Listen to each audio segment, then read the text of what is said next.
만렙 고수들의 특별한 투자 가이드 만렙 박주식 시작합니다. 코스피 2,700 안착이 쉽지 않습니다. 2월만큼 강한 외국인 매수세가 없어서일까요? 2,600선에서 박스권 흐름을 보이고 있는데요. 그래도 시장에서 돈이 떠나기보다는 빠르게 순환매가 이루어지고 있습니다. 그렇다면 우리도 빠르게 대응을 해야겠죠. 그러면 기다리던 미국의 2월 소비자 물가지수도 발표가 됐겠다. 만렙 박주식과 함께 탄탄한 전략 세워보시죠. 오늘도 만렙 가이드 두 분과 함께합니다. 김도현 전문가 그리고 김정훈 전문가 나와 계십니다. 안녕하세요. 안녕하십니까. 그럼 국내 증시 점검을 해보고 시장을 주도하는 업종과 종목 이야기까지 나눠보도록 하겠습니다. 자, 코스피가 드디어 2,700선 벽을 뚫긴 했는데 이게 안착이 좀 쉽지가 않은 것 같아요. 무려 23개월 만에 이룬 쾌거긴 한데 이걸 언제까지 끌고 갈 수 있을까가 참 궁금하거든요. 어떻게 보십니까? 네, 일단은 코스피가 저는 좀 더 추가적인 상승이 가능하다고 생각되는데 그 이유는 지금 시총의 상위주 종목들이 좀 탄탄한 주가 흐름을 보여주고 있기 때문이라고 생각합니다. 네. 그리고 그 중에서도 특히 반도체 섹터는 추가 상승 여지가 많다고 또 생각이 되는데 즉 아직 갈 길이 멀다라고 보실 수가 있겠고 삼성전자 같은 경우에는 아직 상승 여력이 많이 남아 있고 그리고 시총 2위주인 SK 하이닉스 같은 경우에는 최근까지 52주 신고가 흐름을 썼기 때문에 시총 2위 종목이 52주 신고가 흐름을 쓰고 있다는 것은 상당히 의미가 있다고 생각되기 때문에 네. 이 반도체 섹터에서 좀 계속적으로 시장을 주도해 나갈 것으로 생각이 되고 그리고 2차 전지 관련주들 LG 에너지 솔루션이나 이 삼성 SDI 이런 종목들이 지금 바닥을 다져주고 있고 포스코 홀딩스 그리고 포스코 퓨처행 그리고 에코프로 그룹주들이 주가가 더 이상 빠지지 않고 횡보세 흐름을 보여주면서 지금 지수가 방어되고 있는 흐름입니다. 또 그밖에 뭐 현대차, 기아차 역시 최근까지 52주 신고가 흐름을 썼었고 삼성 바이오로직스 그리고 셀트리온 등이 최근에 상승 초입 구간으로 보여지기 때문에 이러한 시총 상위주들의 어떤 흐름이 탄탄하기 때문에 지수는 오를 수밖에 없지 않을까라고 생각하고 있습니다. 그럼 2,700에 이후로도 잘 안착해서 나아갈 수 있다라고 보시는 입장이신 거죠? 네, 저는 좀 긍정적으로 보고 있습니다. 어떻게 생각하세요? 네. 미국 주가하고 우리나라 주식하고 비교를 해보면 미국이 지금 사상 최고를 가지고 가고 있는데 거기에 뒷받침되어 있는 부분은 바로 기업들의 실적이 어느 정도 나와주고 있기 때문인데 우리나라 같은 경우에는 실적이 기대감보다는 주가가 좀 더 앞서가는 이러한 부분이기 때문에 2024년도 1분기 실적이 확인되는 시점에서는 그래도 주가가 좀 더 탄력을 받을 수가 있을 것 같고 문제는 이제 2,700포인트에 좀 안착하기 위해서는 그래도 삼성전자와 SK 하이닉스를 비롯해서 그래도 뭐 포스코 홀딩스나 2차 전지 관련주들의 주가의 어떤 우상향이 조금 전제되어져야 하지 않을까 그렇게 보고 있습니다. 반도체에 대해서는 김정훈 가이드님께서는 어떻게 보세요? 반도체 관련주는 올해부터 이제 시작이 될 가능성이 높죠.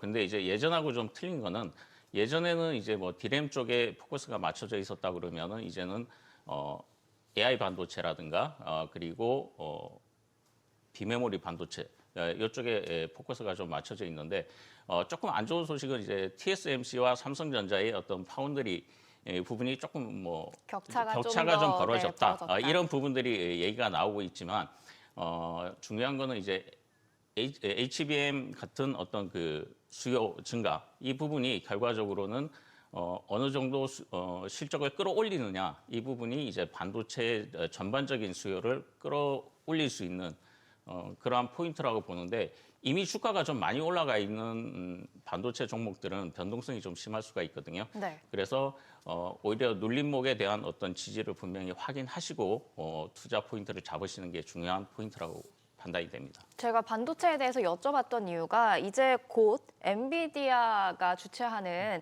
GTC가 열릴 예정인데 이에 대해서 또 반도체에 대한 관심이 커지실 것 같단 말이죠. 이미 큰데. 그래서 반도체에 대해서 김도현 전문가는 어떻게 생각하세요? 네, AI 반도체 어떤 그런 섹터의 성장성에 대해서는 사실 뭐 의심할 여지가 없고 이론의 여지가 없다고 생각됩니다.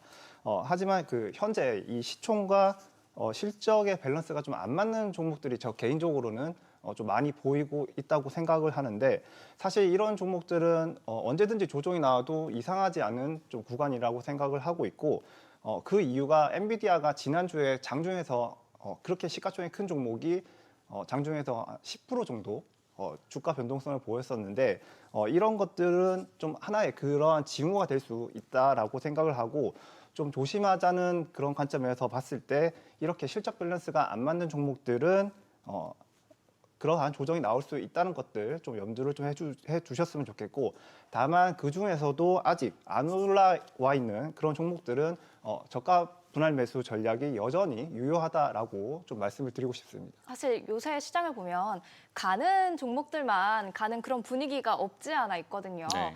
그러면 이게 고점에 있을 것 같지만 그래도 들어가야 되나라는 생각도 드는데 김정훈 전문가님께서는 어떻게 생각하세요?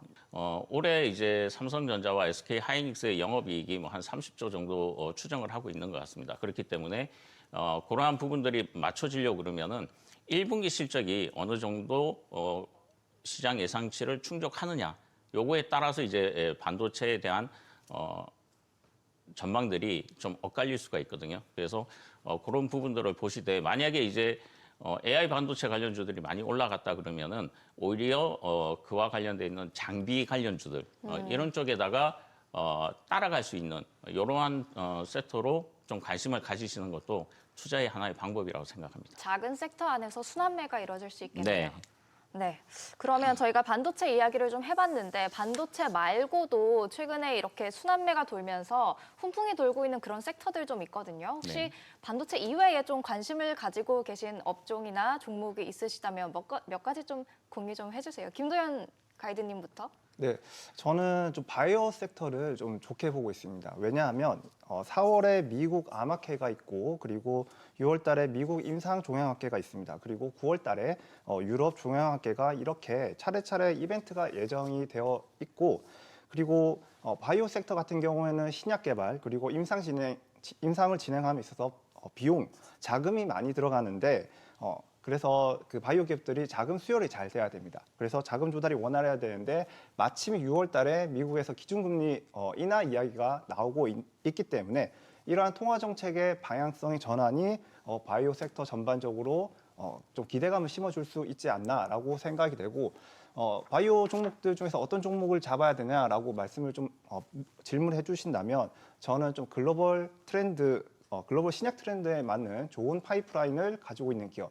그리고 파이프라인을 하나보다는 좀 다수 파이프라인을 보유하고 있는 기업 그리고 라이센스 아웃이죠. 기술 수출을 한 이력이 있는 기업들 그리고 뭐 유보율이나 부채 비율이 좀 작은 기업들, 유보율은 높고 부채 비율이 좀 작은 기업들 이렇게 재무적으로 안정적인 바이오 기업들을 좀 찾아보신다면 저는 좀 좋은 성과가 있을 것으로 생각을 하고 있습니다. 바이오 섹터 말씀을 해주셔서 최근에 보면 기술 이전 가능성이나 아니면 FDA 승인 가능성을 두고 많이 오른 종목들 있잖아요. 네. 그런 종목 가지고 계신 분들께 좀 전략을 추천해 주신다면 일단 저는 이 바이오 종목은 꿈을 먹고 사는 종목이기 때문에 시장의 어떤 기대감으로 인해서 주가의 어떤 상승 모멘텀이 너무 과하게 펼쳐지는 경향이 많습니다. 그래서 좀 그러한 종목들은 추가적으로 상승이 나올 때 비중 조절을 좀 해두시고 제가 아까 그 바이오 기업들의 기준 선정에 대해서 말씀을 드렸지 않습니까? 이런 기준에 입각해서 좀 저가 있는 기업들을 좀 찾아보신다면 좀 좋은 성과를 낼 수 있지 않을까라고 생각을 합니다. 네.